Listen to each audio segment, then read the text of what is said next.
Sa game na to guys, wala pang 2 minuto pero yung score 0-3 na. Tapos nung namatay yung kadita namin na Rome, ang sabi niya lala daw. Hindi ko alam kung sino sinasabihan niya dito na malala. Pero guys, panoorin nyo, siya yung pinakamalala sa game na to. Ikaw ba naman magkaroon ng kakamping ganito eh?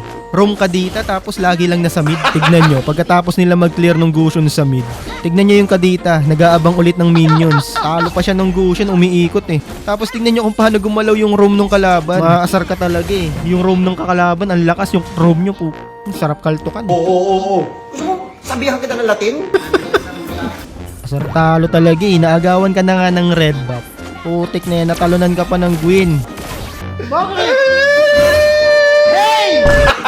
Tapos tignan nyo yung ginagawa nung kadita. Nandun lang siya sa mid talaga. Nag-aabang ng minions.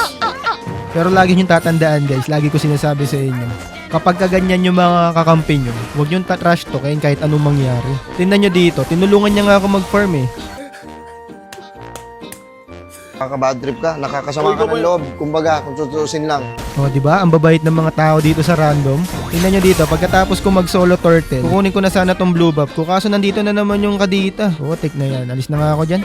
Yung ina talaga nito, papansin talaga eh. Inang solo RG na yan.